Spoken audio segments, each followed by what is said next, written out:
Because when you put males and females in survival situations, or the closer they are to a survival situation, the quicker they're going to revert to their gender roles. If you put a whole bunch of men and a whole bunch of women, you strand them on a desert island, the men would start having to build things and fight off the animals, and the women would start farming and whatever the women would do, right? Exactly. Yeah. So when shit hits the fan, everyone reverts to their natural gender roles.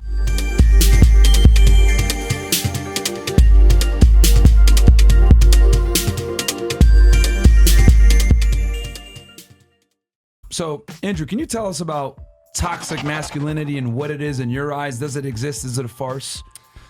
Toxic masculinity. Because you're considered the king of toxic masculinity. Yeah, I've got that title. Yeah. Toxic masculinity is a term that was invented by women nobody wants to to describe the men that the women do want. Damn, son, where'd you find this? That's all it is. That's all it is. No, but on a real level, right, this whole idea of being toxically masculine is complete garbage. And the reason it's garbage is because it's a first world problem first.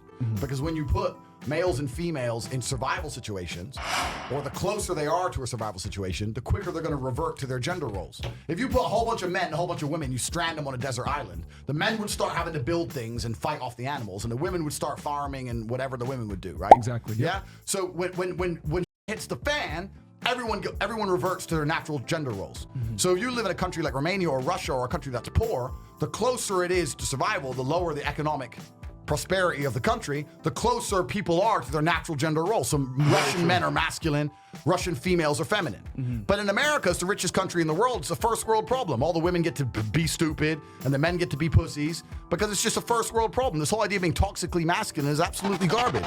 Nobody's toxically, listen, you're not gonna call me toxically masculine if someone breaks in the house and I start spraying. No one's gonna start calling me toxically masculine. No, there was no one called toxically masculine when they were staying on the Titanic to die. Right? The whole thing is garbage, and it's just by women who are bitter and jealous, trying to insult and demonize men for being natural to their instinct. I don't want to rant too much. Right? No, continue. I don't want to rant. Okay, let's go. Let's go. The world we live in today tries very, very hard to refuse a man his natural instincts as a man. Yeah. And this is done on purpose. This is not done on accident. There's no war on men on accident. Men are the ones who start revolutions. If you look at any revolution in history, it was the men who were on the street and started that revolution. If you want to control a populace, the first thing you do is control the men. When the Romans went and conquered Sparta, they killed all the men, all the young boys, all the fighting age males. When you're left with nothing but females, you can conquer and control a society. We're living in a world right now where there's supposedly some virus and you have to stay in your house and put a mask on and everyone's complying like cowards. And the reason is because they've destroyed the masculine spirit in men. If you would have told men 100 years ago, we're gonna take your business away, we're gonna bankrupt you, and they're gonna lock you in your house, every single man would have stood up and said, what? Who are you? You ain't listening to us.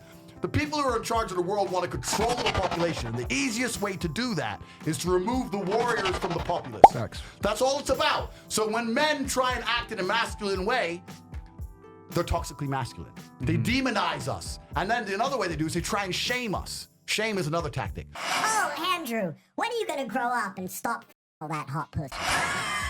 Grow up. Who hurt you? Yeah, who like, hurt you? Who Yeah. hurt your feelings? I'm enjoying my life. Right? I'm enjoying my life. Like, and I enjoy the company. I'm not saying I can't be loyal if I have a girlfriend, of course. But also, if I'm single and I don't want to be loyal, I'm a full-grown man. I can make my own choices, right? Yep. Why should I be demonized or shamed for that? But they don't want that. They want men. We are the backbone of every economy. Facts. They want us to be worker ants. They want us to be semi-depressed with no fighting spirit to resist against the tyranny. They want us paying taxes as tax slaves in a sexless marriage with kids who don't respect us. No one talks about male depression. Nobody cares that the men are miserable. Nobody cares. As long as we pay our taxes and we don't divorce her because we're scared of losing the house, and we continue to raise those kids and sit there while she refuses to give you a blowjob more than once a year, that's all the government wants from men. That's all they want from us. That's it. And that's why toxic masculine or toxic masculinity was coined. It was another weapon, a weapon against your natural instinct as a man to rebel. That's what it's all about. Oh, Andrew, when are you gonna grow up and stop all that hot pussy? Get thousands of hours of content not found anywhere on patreon.com/Donovan Sharp. Link in description.